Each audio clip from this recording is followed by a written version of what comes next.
tal? ¿Cómo están? Bienvenidos. Esto es Solo una vuelta más. Vamos a empezar este programa diciendo que el tiempo pasa y tiene que definirse qué va a ocurrir con el Fondo Monetario. ¿Va a haber un acuerdo?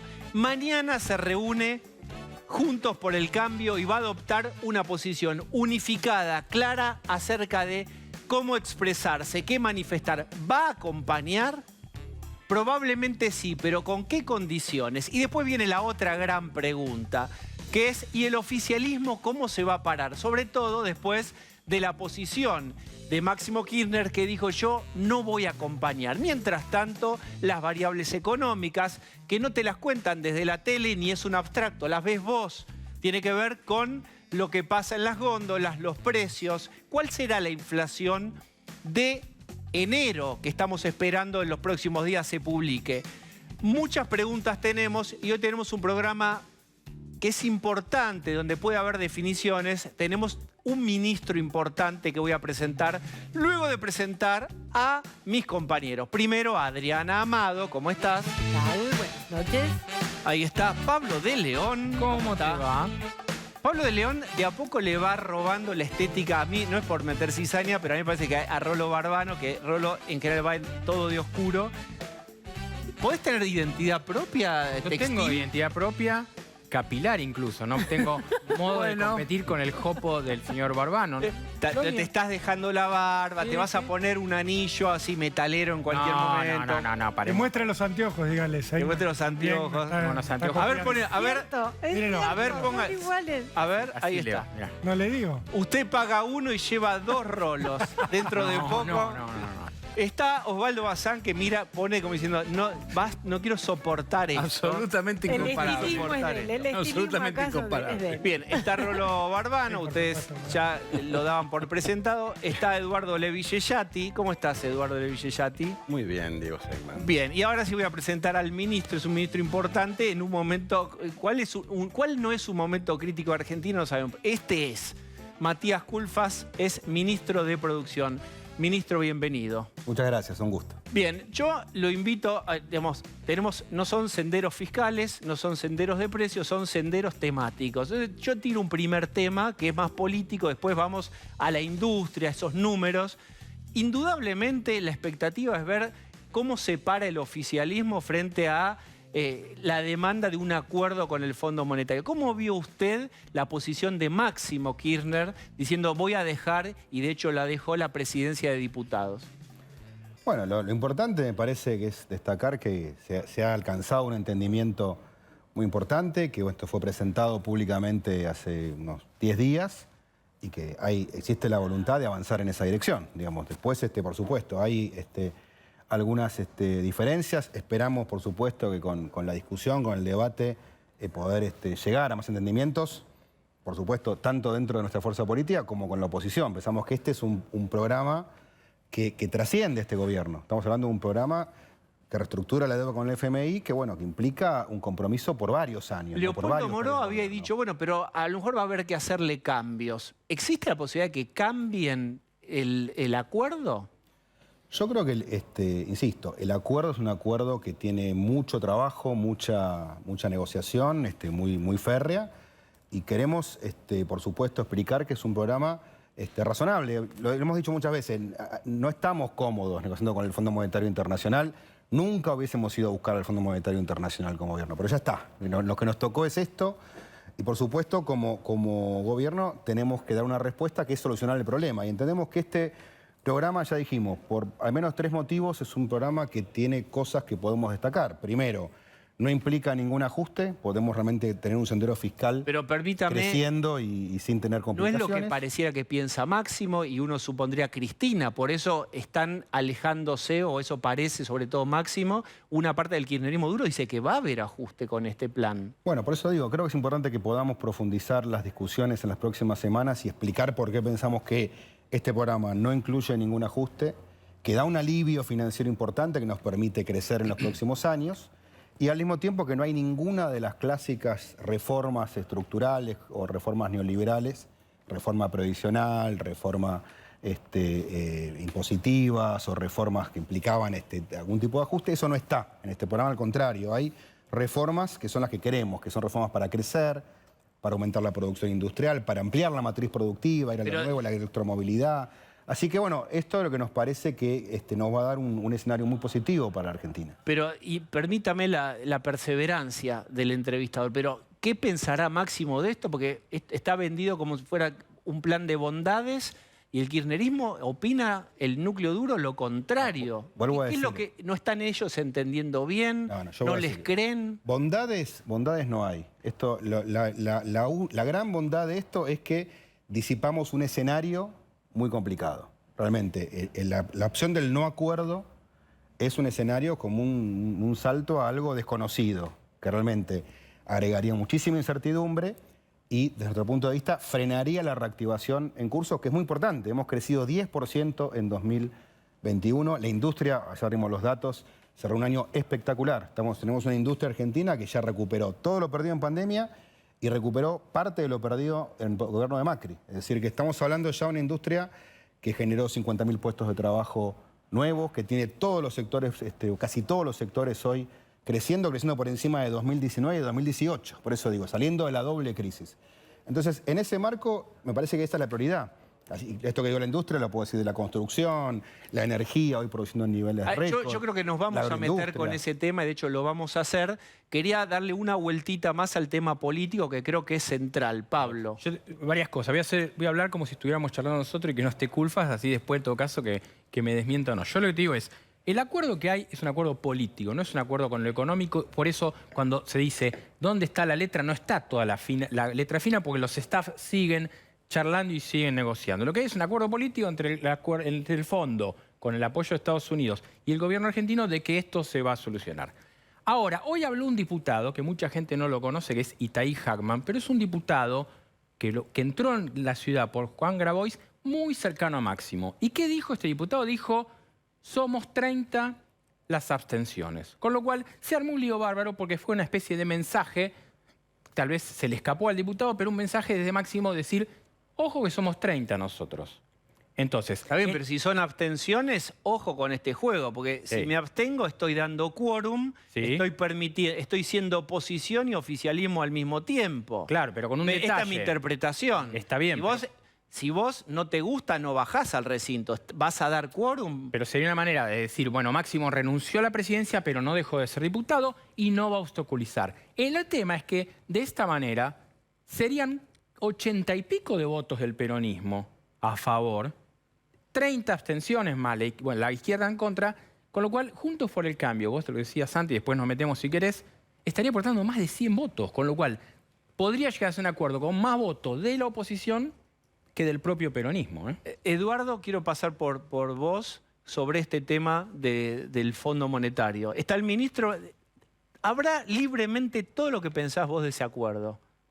Mira, pienso que no hay plan B de acuerdo. O sea, tenemos que tener algún tipo de acuerdo con el fondo. En eso coincido con Culfas. Y de hecho, si me preguntás políticamente, pienso que es una irresponsabilidad obstaculizar el acuerdo, sobre todo si no hay un plan B. ¿Sí? Tanto del kirchnerismo, si es que efectivamente hace lo que está sugiriendo que va a hacer, que es despegarse del acuerdo, como eventualmente de la oposición si quiere jugar a correrlo a Máximo en la misma posición. El acuerdo, yo creo que lo mencioné acá, lo veo como un puente hacia el 24. No creo que sea un acuerdo que resuelva nada, salvo la estrechez y la urgencia de la disponibilidad de fondos para pagarle al fondo, es decir, evitar el default. No resuelve ninguno de los problemas. Las reformas estructurales neoliberales que mencionaba el ministro creo que son necesarias. Digamos, se hacen en países que no son neoliberales, se hacen en países latinoamericanos que tienen gobiernos de izquierda también. ¿A cuáles te referís? Bueno, Brasil, Perú. ¿A qué reformas? Reformas previsionales, política monetaria contractiva. Por ejemplo, el caso del PT en Brasil es muy conocido. El PT en Brasil tuvo política monetaria contractiva para bajar la inflación, aún en momentos de expansión fiscal. Simplemente porque la inflación en cualquier lugar de Latinoamérica, menos en Argentina, voltea gobiernos. Ministro, ¿qué piensa de esta idea de lo que plantea Yeyati sobre que otros países que no son neoliberales o que no tuvieron gobiernos neoliberales aplicaron reformas de estas llamadas estructurales? Bueno, yo disiento, me parece que en ese punto no veo un punto de conexión con el tipo de reformas que se planteaban durante el gobierno de Macri. Yo creo, vuelvo a decir, coincido en que este no es un acuerdo que resuelva los problemas. Argentina los problemas los tiene que resolver con sus propios elementos, con sus propias reformas que amplíen su matriz productiva, que vayan a un equilibrio fiscal sostenible, salir de esta idea de que el déficit fiscal es de izquierda progresista y el superávit es de derecha, porque si fuera así, caeríamos en el absurdo de que Kirchner fue un presidente de derecha y Macri de izquierda. No es así, el superávit fiscal hay que buscarlo, pero hay que buscarlo por los buenos métodos, que es justamente creciendo, llegando justamente con una buena recaudación fiscal, fruto justamente de ese crecimiento. Así que yo en ese sentido creo que hay una diferencia fundamental. El programa que hizo Macri en 2018 fue un fracaso rotundo. No recibió nada. Fue el préstamo más grande de la historia y la verdad que uno dice, ¿en qué se utilizó? Bueno, en parte en pagar otras deudas, darle salida a muchos capitales que querían huir. Recordemos, en abril de 2018 empiezan a escaparse los capitales de Argentina por las propias políticas de Macri, ¿no? Ahí no había ningún tema adicional, no hubo ninguna crisis mundial, no hubo coronavirus. Se fueron solos porque vieron que el plan de Macri era totalmente inconsistente. Igual, ministro, y el acuerdo de si fondo ustedes fue mucho peor todavía. Ministro, si ustedes le van a seguir pegando a Macri de esa manera, lo van a tener de candidato. a tener de Eso candidato seguro. No, pero a ellos no les disgusta que Macri sea candidato. Yo lo que digo es, van a ir a la Cámara de Diputados y van a tener más votos de Juntos por el Cambio que del propio peronismo. Con lo cual, digo, yo no sería por ahí tan duro, si quieren a garantizar el apoyo de la oposición, en decir todo el tiempo pero Macri. No, yo no estoy diciendo pero Macri para nada. Yo creo que en todo caso hay que contar la historia para que se conozca justamente de dónde venimos, pues si no, parece que este acuerdo surge de la nada o que nosotros queremos ir a buscar el Fondo Monetario. El fondo ya está y hay que resolverlo esto para adelante. No hay otra cuestión en el fondo y me parece que está muy claro. Insisto, ¿no? Que fue un fracaso ese plan, lo dijo el propio Fondo Monetario Internacional cuando hizo su auditoría, lo dijeron decenas de economistas de todas las fuerzas políticas, así que no es una opinión que se pueda decir que sea sesgada. Ministro, hay casi 50% de informalidad. ¿Eso no amerita una discusión acerca de una reforma? Porque pareciera que los que están adentro en relación de dependencia están muy bien cubiertos y es difícil que salgan y eso es una protección. Pero ese mismo escudo protector se transforma en una barrera de entrada enorme, desprovisto de cualquier ideología. Es fáctico, hay 40-50% de informalidad. ¿Cómo se puede combatir esto sin una reforma estructural con una pobreza que ya supera el 40 y pico por ciento? No, por supuesto que hay que hacer un montón de cosas, pero primero que hacer es volver a crecer de manera sostenida y crear empleo. Cuando Argentina logra crecer 3, 4, 5 años, rápidamente baja el desempleo, baja la informalidad laboral. El problema es que hace mucho que Argentina no crece sostenidamente. Creo que... Pero entonces vale la pena esperar porque van como 10 años que está estancado el crecimiento. Sí, pero la pregunta es por eso, porque a veces escucho esas miradas que las llamo como soluciones mágicas, ¿no? Una reforma laboral que flexibilice, arregla el problema del mercado laboral. Una reforma previsional equilibra las cuentas públicas. Yo francamente no creo que venga por ahí el problema. Creo que Argentina hace un tiempo largo, por una combinación de aspectos macroeconómicos que estamos justamente tratando de resolver y de aspectos productivos que hace tiempo que no se discuten, Argentina no crece y cuando no crece o crece poco, buena parte del crecimiento va a la informalidad, del empleo va a la informalidad. Esto es lo que tenemos que cambiar, por eso nosotros hablamos de reformas para el crecimiento, por eso hablamos de generar nuevos proyectos productivos en automotriz, en electromovilidad, en economía del conocimiento. Entonces digo, me parece que ahí está el desafío productivo de Argentina y ahí se genera empleo en blanco. Y cuando terminemos de ordenar la macro, bueno, ahí vamos a tener que generar justamente un escenario mucho más ahí es interesantísima, digamos, lo que plantea el ministro en este sentido. Es decir, no hay acuerdo en sectores diversos de Argentina sobre cómo se crece rápido. Es decir, el ministro representa la posición que uno escucha del gobierno, que es vamos a crecer y con lo que vamos a crecer, digamos, la Argentina va a salir, se va a reducir la informalidad y hay otro sector que dice, sin reformas esto no va a salir a la velocidad necesaria. Digo, paso por Eduardo con esto, que vos venís investigando el tema laboral, previsional. ¿Qué podés agregar sobre esta cuestión? Bueno, lo primero que podemos agregar es que Argentina no crece, acaba de recuperarse y el crecimiento se está amesetando, hay que reconocer la recuperación, eso sin duda, y estamos en niveles que están por debajo del inicio de la crisis de Macri. Hay que pensar que cuando uno piensa el crecimiento es en términos per cápita. Entonces, al crecimiento de los últimos años hay que sacarle un 3-4% de crecimiento poblacional. Creo que estamos recién más o menos al inicio, digamos a fines del 19, al inicio de la crisis del COVID en términos de producto, siguiendo el producto, el estimador mensual del Producto Bruto, que es el EMAE. Y debemos estar en algunas industrias por arriba porque se han beneficiado de un nivel de protección que en principio es bastante poco sostenible, porque estamos hablando de indumentaria y tejidos y automotriz, que son industrias que comen muchos dólares, que son los dólares que nos están faltando este año para darle aire a esas industrias, y es la razón por la cual la UIA, que en algún momento se entusiasmó con este modelo, ahora empieza a presentar sus quejas. Entonces, de vuelta, yo creo que estamos viendo con una ventana muy corta un modelo que es bastante cortoplacista, es que es muy difícil de pensar hacia adelante cómo va a seguir creciendo después de la recuperación. Bien, Rolo, ya voy a vos, pero es una mirada que es necesaria suya, ministro, al respecto de esto. La UIA hay como falta de dólares, insumos para importar. No es así. ¿No faltan insumos? Para nada. Pero fíjense... Pero no faltan, digo al azar uno, cubiertas de tractor o maquinaria agrícola, ¿no faltan? ¿Puede haber algún faltante puntual? A ver, estamos en un mundo, por eso a veces se confunden las cosas, digo, tenemos que verlo con seriedad. Estamos en un mundo donde hay una crisis tremenda logística y de insumos. Faltan en el mundo semiconductores, faltan insumos básicos.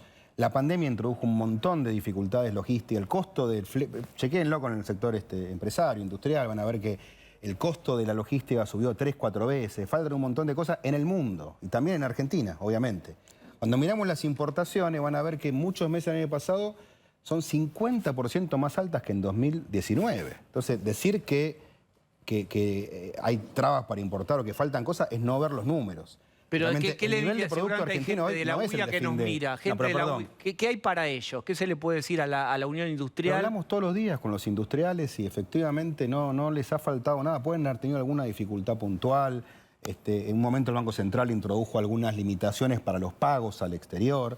La realidad es que habrá tenido algún faltante puntual, pero insisto, ¿cómo crece una industria? 16% creció en 2021 respecto a 2020 y 7% respecto a 2019. Sin embargo, hoy se publicó que hubo 900 empresas que tuvieron amparos judiciales para poder conseguir sus importaciones.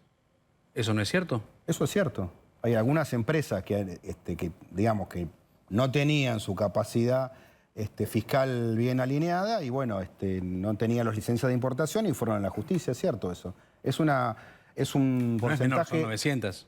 Es un porcentaje ínfimo, irrelevante. Es menos del 1% de las importaciones lo que está ahí. Es totalmente irrelevante. Pero la idea de que faltan insumos, digamos, ¿para qué alguien diría que le faltan insumos si no le faltan? Porque, insisto, hay un faltante mundial de insumos. Faltan semiconductores, las automotrices les cuesta encontrar algunos insumos electrónicos. Sí, pero nosotros tenemos cepo y otros países no. El cepo no es un problema con eso. No lo tienen tampoco, pero este problema lo tienen todos los países. Vuelvo a decir... Sí, el problema lo tienen todos los países, pero no todos los países tienen cepo. Sí, es así. Yo igual quiero aclarar. Pero no tiene nada que ver una cosa con la otra. Digo, el faltante mundial... A ver, China es un país que ha tenido toda la dificultad de la pandemia. Es el país que más, aparte, ha tomado precauciones y barreras respecto a los cuidados del COVID. Ha habido unos desbalances tremendos. Ustedes se acuerdan, 2020, 2021, mucha gente que por ahí estaba en cuarentena, en el mundo, digo, ¿no? Dejó de consumir servicios y pasó a consumir más bienes.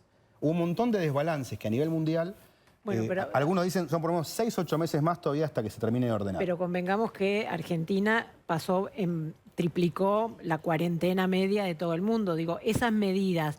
¿Nos sigue siendo hoy uno de los factores del retraso de la recuperación?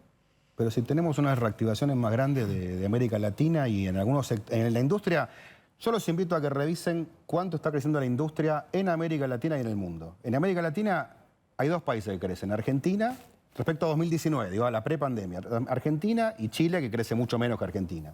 El resto están todos en rojo. Ministro, los países desarrollados todos están cayendo. Usted parece que nos habla de otro país, se lo digo con todo respeto. No, pero mirá los números, ¿cómo otro país? La industria está creciendo. No, pero eso me parece una falta de respeto. No, para nada, no es de la falta de respeto. Los números. Lo que le digo es esto, si comparamos los números de hoy con los del final de 2019, cuando la economía estaba frenada, estaba recesiva, cuando Alberto Fernández gana las PASO y se suspende toda actividad en la Argentina a la espera de a ver qué pasa, realmente suena a que nos está presentando comparando contra fines de 2019. Rebote. Estoy comparando contra 2019 y 2018. Claro, pero los números que nos da, creció un 16%, nos dice respecto a el peor año de los últimos 20 años, que es el de la pandemia. Y 7 respecto a 2019, y estamos levemente por encima de 2018.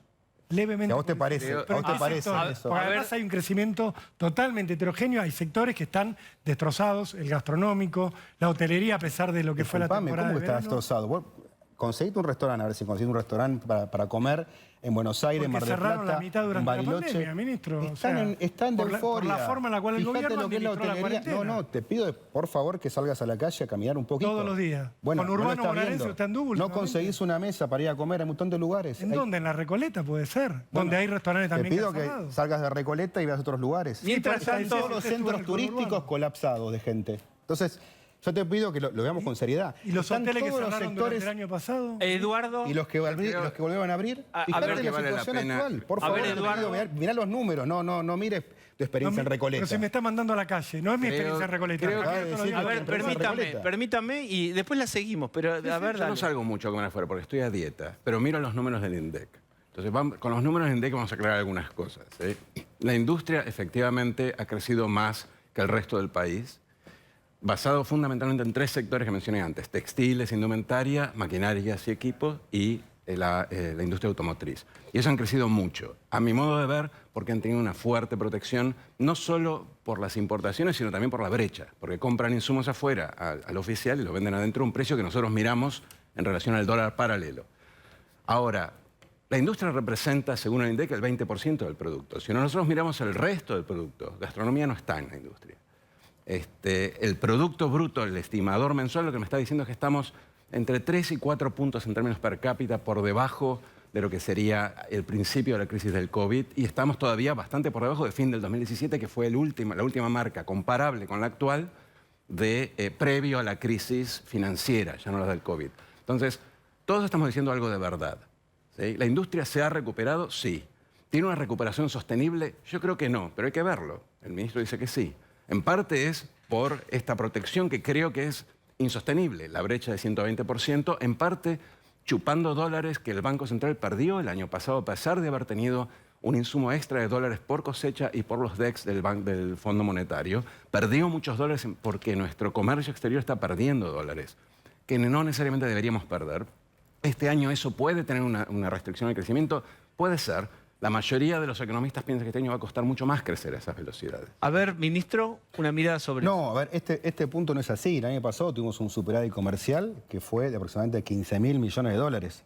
Es cierto que el Banco Central no acumuló esas reservas porque justamente tuvo que hacer pagos a organismos internacionales, al propio Fondo Monetario Internacional, porque había deudas privadas que había que seguir pagando. Pero justamente son muchas condiciones que este año van a ser distintas, con lo cual es altamente probable que este año ese superávit comercial que vamos a generar implique una buena acumulación de reservas para el Banco ¿A Central. cuánto va a crecer Argentina, una estimación 2022? Estamos pensando en una proyección de en torno al 4%. Con el 4%, si sale todo bien y crece, ¿se reduce la pobreza? ¿Alcanza ese 4 para reducir fuertemente, como un shock de reducción de los números sociales, de los indicadores sociales tan problemáticos? Yo creo que estamos reduciendo la pobreza, creo que está claro que se está reduciendo el desempleo. Tuvimos la última marca, fue 8,2 en el tercer trimestre. La principal herramienta para reducir la pobreza es el empleo, eso es un tema central, no son los planes sociales, somos un gobierno que quiere reemplazar planes sociales por empleo genuino. Eso está ocurriendo y esperamos que este año se pueda acelerar, profundizar. Ministro, Yo creo, usted- perdóname, quiero hacer una aclaración de vuelta numérica. El ministro en alguna medida confirma un poco lo que yo acabo de decir, porque ese 4% es promedio contra promedio, es 2022 contra 2021. Y eso ya tiene un arrastre del año pasado de aproximadamente 3%. Con lo cual lo que me está diciendo es que punta a punta, es decir, durante el 22, vamos a crecer al 1%, que es la tasa de crecimiento demográfico. O sea que en términos per cápita vamos a estar estancados. Eso no es ni malo ni bueno, pero claramente es muy difícil que con un producto que crece al nivel de la tasa demográfica bajemos mucho la pobreza. Conteste, ministro. Bueno, a ver, yo vuelvo a insistir, miremos de dónde venimos. Venimos, insisto, de una doble crisis. Estamos creciendo, yo también digo, porque ahora parece que haber crecido 10%, bueno, al final no es tanto, porque si le saco el per cápita no sería tan así.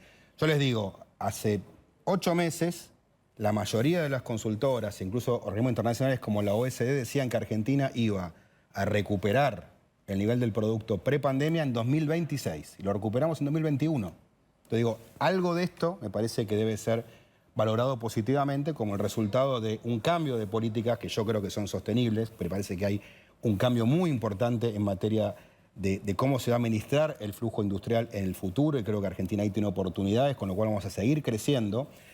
El sector automotriz, que acá Eduardo dice que está protegido, es un sector con el que hicimos un acuerdo. Nos sentamos en una mesa con las terminales automotrices, autopartistas y los sindicatos. ¿Qué y es lo que convinimos. pasa ahí? Que, digamos, creció, pero digamos, no hay autos, es una frase que da vuelta y basta comprobarlo.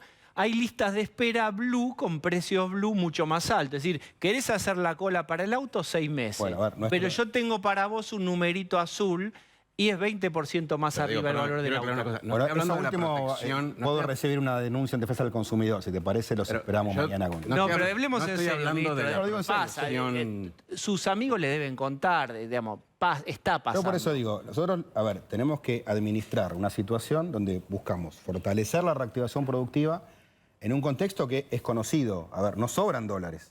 Nos sobran, pero no es que nos sobran desde abril de 2018, que empezó una fuga tremenda de capitales y que llevó a que las restricciones cambiarias se impusieran incluso antes de que fuéramos gobierno, quiero ser claro.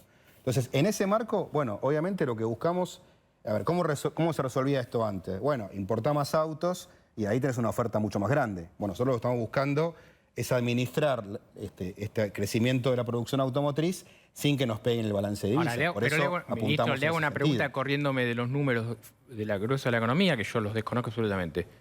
Neumáticos para un auto, para una camioneta o para una bici no se consiguen. No se consiguen. ¿Cuál es la razón? Se lo Duplicaron pregunto- el precio. El otro día vi en por eso Twitter digo, ¿cuál es la razón? Y en esto también hay un mercado blue, como decía eso. Pero ¿por qué pasa esto? Y no estoy diciendo para la coquetería de cambiar las llantas de la RAM. Le estoy diciendo para gente que se le termina, que trabaja con el auto y lo tiene que cambiar. Pablo, tampoco hay para los tractores y tampoco hay para Está bien, los pero, camiones. pero lo quiero correr de lo que decía. Pero, Él habló con- antes de con otra cosa. todo, que no Lo hay estoy goma. corriendo Yo eso y digo, estoy yendo a para un ser sector preciso, de clase para media ser- baja que tiene esta Digo, preocupación. para ser serio, pues si vos me decís, no hay, digo, ¿cómo van a levantar la cosecha? ¿Cómo es que el campo sigue operando? ¿Cómo es que tuvimos récord?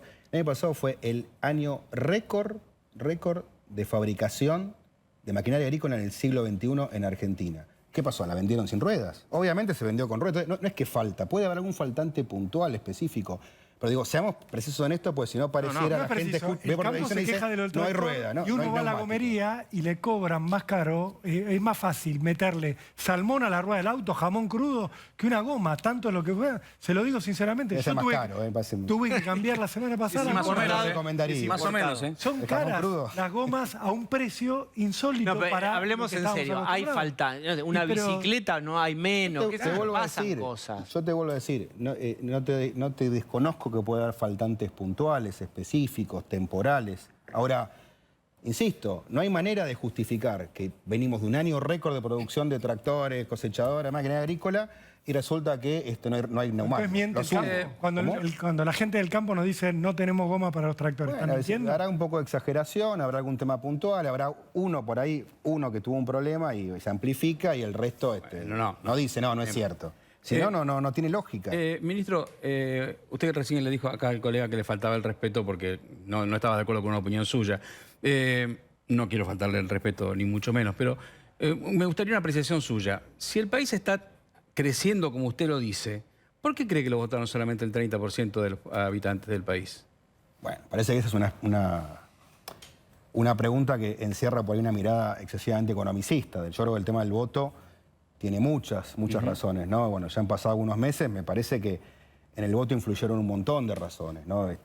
Primero, ¿Cuáles cree usted? Por eso le pregunto. no, digo, me parece que, a ver, uno mira lo que ocurrió en todas las votaciones en el mundo y los oficialismos perdieron en casi todos lados. Es decir, que claramente la pandemia cansó al electorado.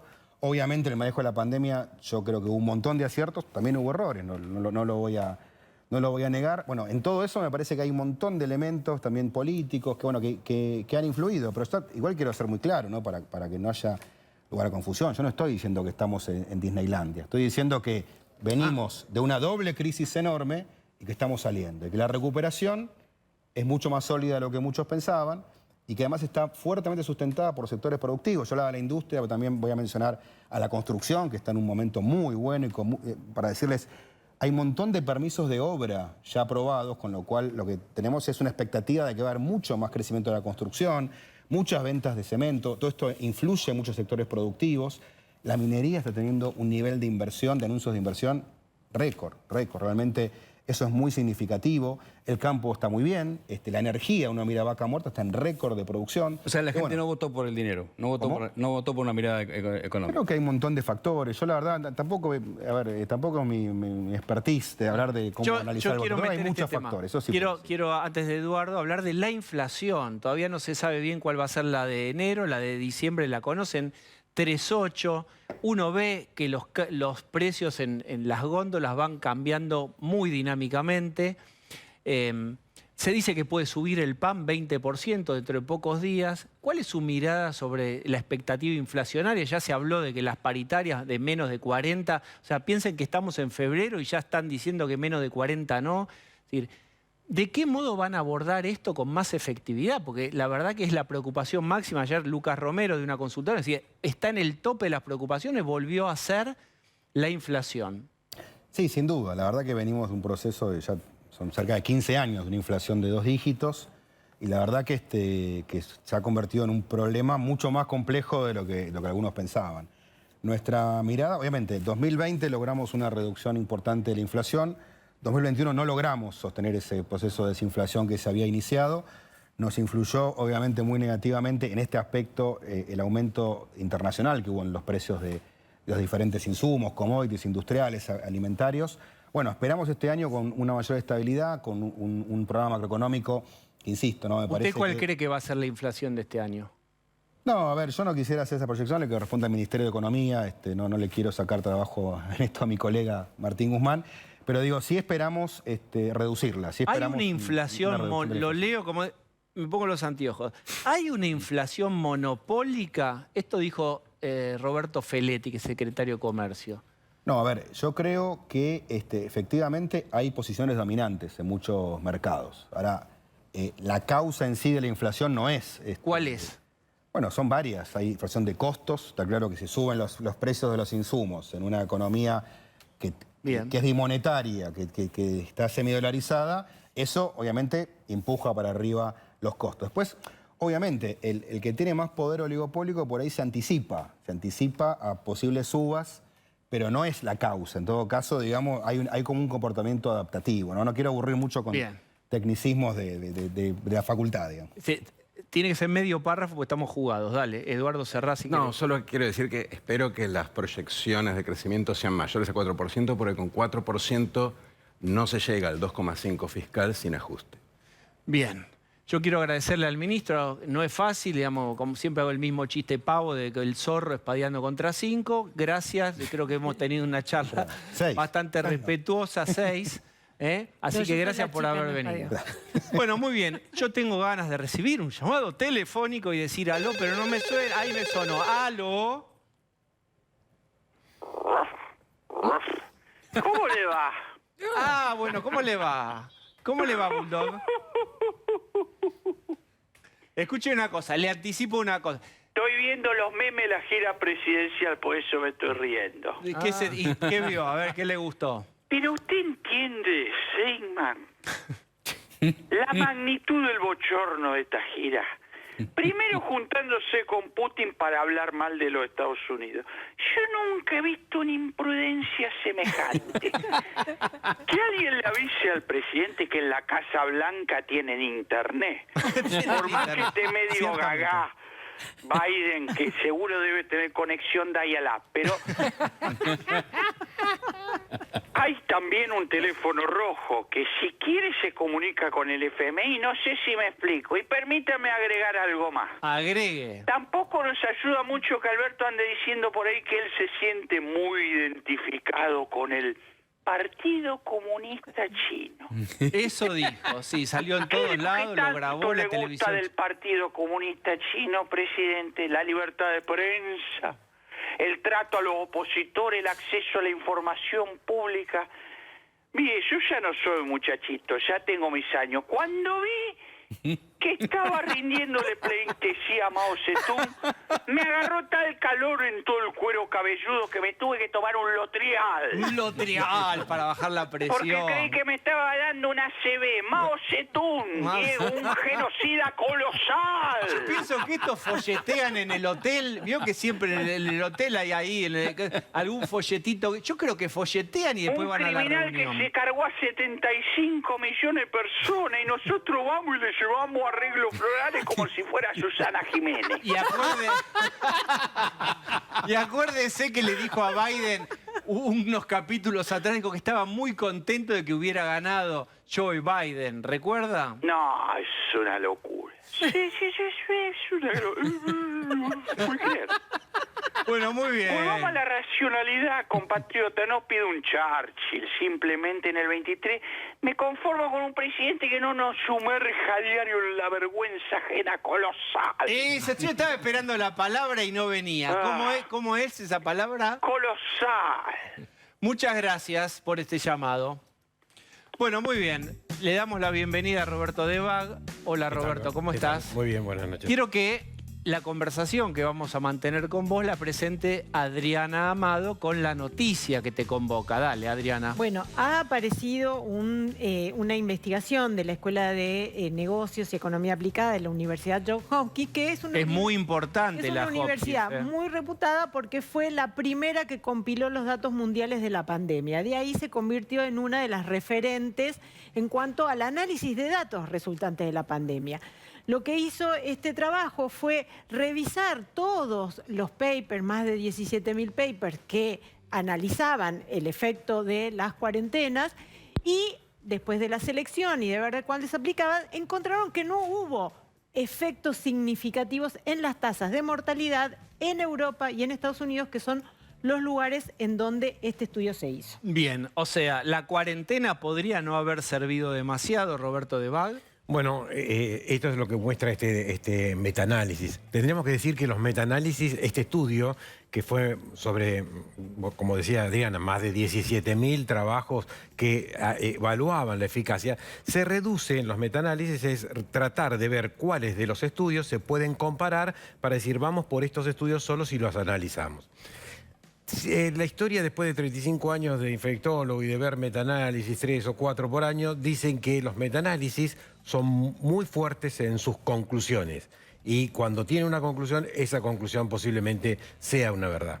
Pero también me dice que genera automáticamente críticas en el mundo científico de los que critican y analizan de que puede ser o no puede ser. Lo que es el estudio, los investigadores que son de los más alto nivel académico, Johns Hopkins, en relación a la salud global y a la economía, como decía Adriana, que se hicieron una sola pregunta. Las cuarentenas en el primer semestre del 2020, es decir, hasta septiembre, en Europa y en los Estados Unidos, por cuestiones de hemisferio, como siempre decimos que es diferente el hemisferio sur que el hemisferio norte. La pregunta es, ¿la cuarentena bajó la mortalidad? No es si produjo o no produjo el impacto de... ¿Bajó las muertes? ¿Qué respuesta es? No, bajó solamente en estos modelos el 0.2%.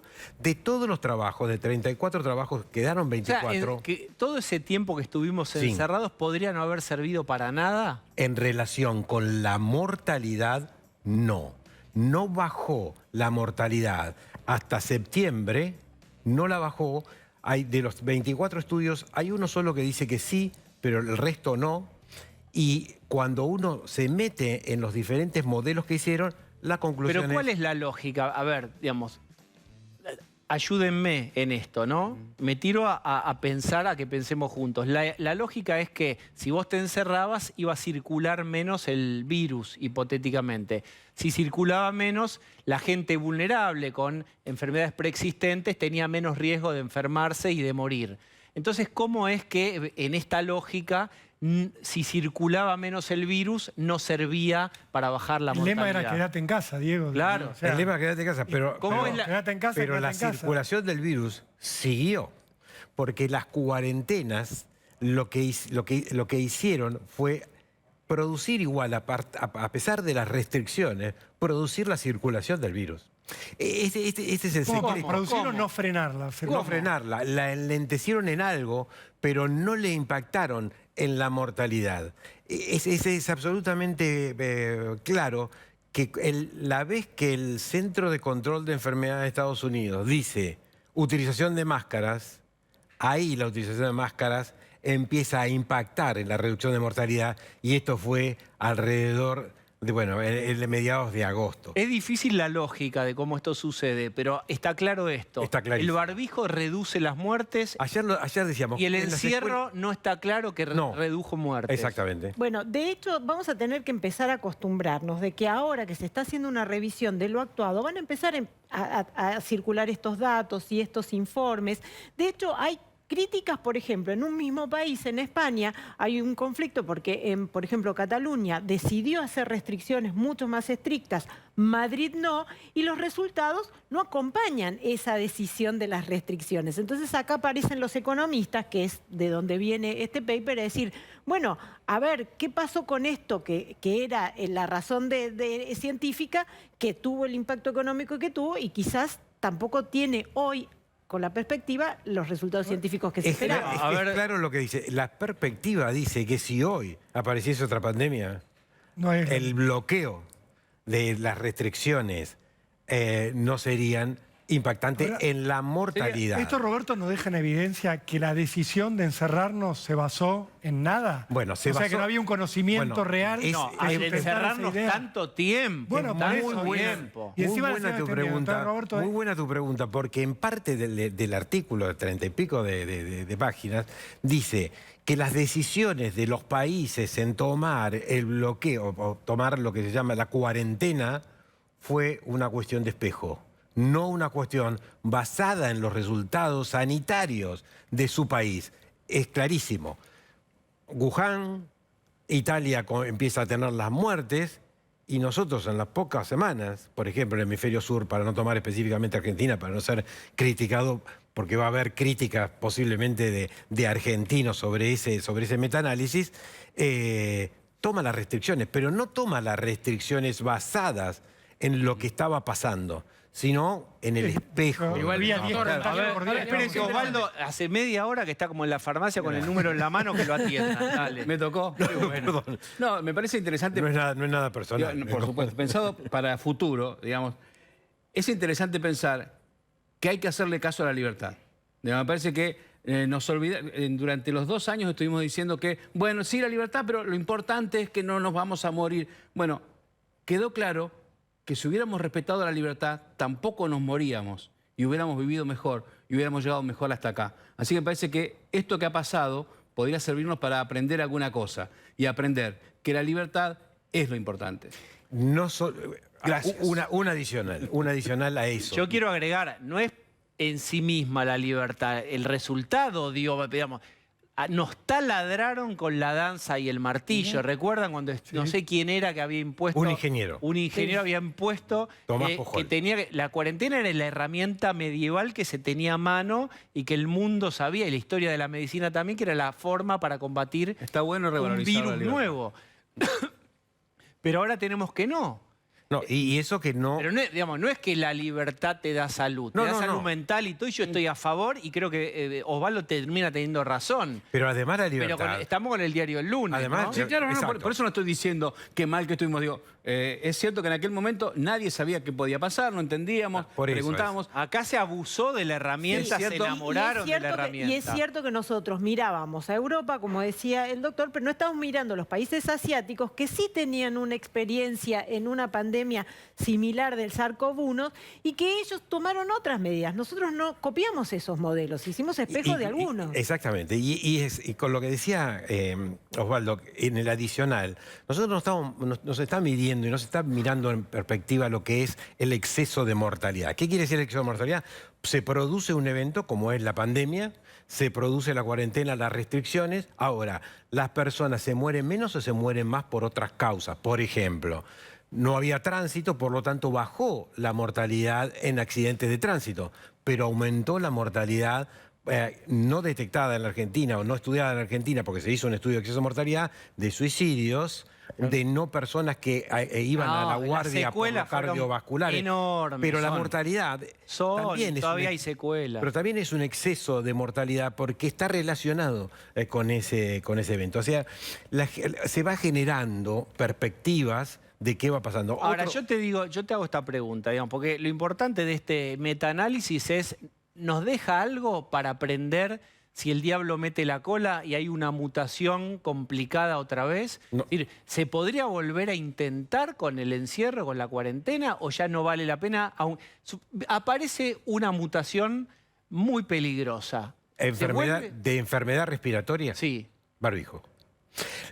No más cuarentena. No más cuarentenas. No hay país que hiciese hoy, basado en estos análisis y basado en la experiencia y en el conocimiento, hacer una cuarentena. Pero no solamente cuarentenas, cierre de escuelas. Sí. Porque nos olvidamos que parte de las restricciones tuvo que ver con una decisión de cerrar las escuelas, que incluso se sostuvo más allá de que se empezó a abrir la actividad comercial. Sí. Y antes cierre de restaurantes, de bueno, las universidades no abrieron. Bueno, y las universidades no abrieron mucho antes. Las salas de juegos se abrieron mucho antes que las Hoy escuelas. las universidades están cerradas, algunas sin Acordate que nos decían asesinos cuando pedíamos que abrieran las escuelas y cuando pedíamos que dejaran salir a la gente a la calle. Asesinos era lo que nos decían, basados en nada. Eso es lo que me vuelve loco, porque en aquel momento les preguntamos a autoridades, bueno, ¿y en qué se basa usted para tener cerrada la escuela? Bueno, en el mundo están cerrando todo. Siempre era la respuesta. Nunca era un estudio que dijera... Era un espejo y había mucha cuestión relacionada con la emocionalidad del miedo y la responsabilidad de grupos que asesoraban gobiernos y que tenían que tomar responsabilidades. Y de presidente que veían que le subía la imagen, como Alberto Fernández, de la mano de mostrarse como el padre protector, que en realidad nos estaba encerrando sin sentido. Y el mundo hizo análisis también, o mejor dicho, hizo análisis de cómo funcionaron los grupos en este espejo de los cierres. O sea, la información se va generando. Hoy por ejemplo, hoy una información de ahora es por qué hay gente que no se infecta. ¿Por qué? Y ahora se sabe que hay algunas moléculas que tiene un grupo de personas que podrían controlar que cuando tenés contacto con el virus lo neutraliza y no te infectas. Bien, yo quiero decir que ese es un tema que vamos a tratar próximamente en este programa con el doctor Debac. En el mercado de pases periodísticos hemos comprado el pase de Roberto Debac y es todo nuestro, vamos a aprovecharlo. Vos no sabés la que te espera, ¿no? Todavía se divierte viniendo a la tele, Roberto. Vamos a hacer una tanda, dale.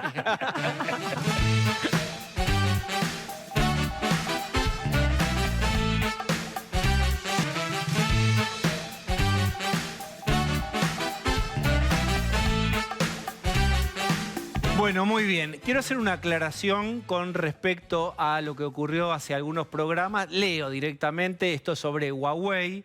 Esto es un comunicado. Dice, el domingo pasado, en el transcurso de nuestro programa, la diputada Zubik dijo que la empresa Huawei está involucrada en cuestiones de lesa humanidad.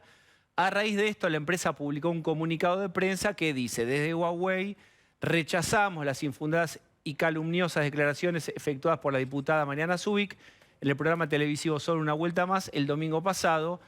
Huawei, esto es el comunicado de Huawei de la empresa, cumple estándares de leyes y regulaciones aplicables en materia de protección de datos y seguridad en los países donde opera. Este es el comunicado. Muy bien, cambio de tema. Adriana Amado, que está vestida de Argentina. De Argentina, de banderita. Bueno, ustedes saben que ha sido designada como secretaria de Cambio Climático Cecilia Nicolini, que ha sido conocida como asesora... Diana Anatoli. Claro, el Diana Anatoli por la carta que había escrito en su gestión con las vacunas, especialmente con Rusia. Ahora, la pregunta que nos hacemos es, bueno, ¿cuál es la competencia en cambio climático que tiene Cecilia Nicolini? La forma de verle el currículo es entrar, por ejemplo, a su perfil de LinkedIn, en donde ella despliega una formación en negocios muy sólida. Ella estudió en la UCA, estudió en los Estados Unidos, en escuelas de negocios, en el MIT, en Harvard, pero en ninguna de sus skills, de sus aptitudes, tiene relación con el tema del cambio climático. Obviamente tampoco con lo de la vacuna. Sí, no solo habla inglés, habla otros 4 idiomas. Bueno, igual en esto va a ser coherente con el que es su superior, el ministro Cabandier, que de medio ambiente no sabe absolutamente nada, obviamente. Igual es llamativo, ¿no? Porque Nicolini fue a la gira, ¿no? Y se mostraba en Rusia como la persona que fue la relación con Rusia.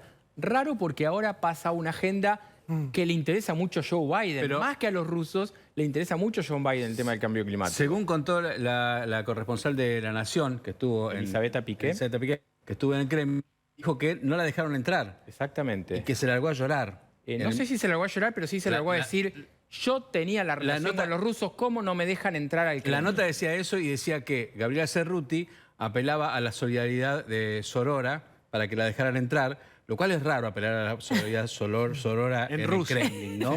Pero bueno, igual esa no pudo entrar, lamentablemente, lo cual ha sido como Disneylandia para ella entrar al Kremlin, no pudo y le dieron el premio de... que podría empezar por Corrientes, por ejemplo. Vamos a decir ¿cuándo hace falta de idoneidad para ocupar un cargo público? Digo, también, porque lo que han mostrado en los últimos tiempos es que cualquiera puede ocupar cualquier cargo, no importa su experiencia. Aníbal Fernández acaba de nombrar a Jorge Abel Fernández, el ex intendente de Lincoln, procesado por malversación de fondos, a cargo de una unidad para limpiar el medio ambiente. ¿Qué sabe de eso, de disponer de autos chocados y limpiar el medio ambiente? Nada, es amigo. Bueno, presidente. Recordemos que fue... Sí, perdón. Dale. No, que recordemos que fueron a Barbados a confirmar el compromiso que tenían con el tema del cambio climático. Vuelven y nombran una persona que no tiene antecedentes en el tema. Está bien, igual vuelvo a decir, o sea, tiene tanta experiencia en esto Nicolini como el ministro Cabandier. La designación, nobleza obliga, estaba preparada de antes. Ahora, lo que vos decís del Kremlin es absolutamente así. Hizo una escena en Rusia diciendo, yo tengo la relación con Rusia y no me dejan entrar al Kremlin, y por más que hizo gestiones Cerruti en fuera, se quedó afuera porque estaba muy restringido el movimiento. Bien.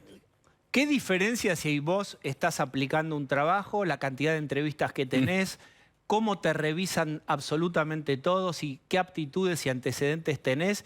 Vamos, en un planeta paralelo hay una especie de población superdotada, casi Leonardo da Vinci, que saben, son geniales en 4 o 5 disciplinas cada uno. Por eso será que pueden intercambiarse en varios ministerios diferentes, porque total conocen, no hay materia, arte o ciencia de este planeta que no conozcan. Será por eso, entonces, que pueden cambiar de ministerio o de secretaría. Todo el resto de los mortales no. Sabemos a lo mejor una cosa y cuarto, pero esto es todo. Voy a hacer una última tanda, dale.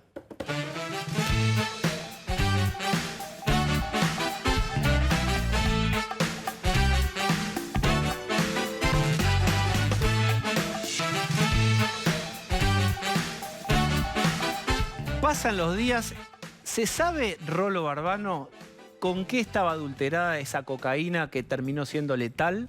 Todavía no, y es realmente un papelón para la justicia argentina, para la justicia federal, para la policía federal, para las autoridades, que ayer insólitamente salieron a convalidar un resultado de un laboratorio privado.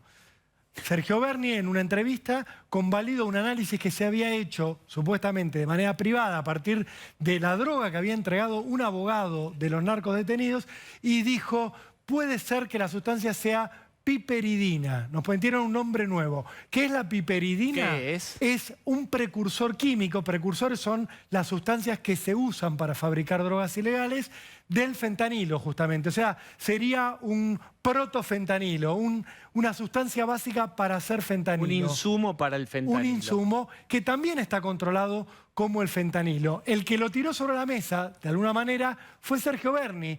Pero la justicia no tiene este resultado todavía. La Policía Federal, que depende de Aníbal Fernández, tampoco. Algunos ven ahí la sombra de esta pelea que siguen llevando adelante Berni contra Aníbal Fernández, porque ¿quién tendría que controlar la importación de piperidina o de fentanilo? Pero ¿qué nos cuenta y qué nos quiere decir que sea esta sustancia y no fentanilo ya desarrollado? Mira, en primer lugar, todavía no es oficial esto, porque el juez que está investigando esto no tiene ese resultado. ¿Qué hipótesis abona si es fuera, esta sustancia? seguimos en la misma línea, que alguien desvió sustancias de uso y de importación controlada que manejan las droguerías y los hospitales y las derivó a el mundo del narcotráfico, al mundo de la venta de drogas.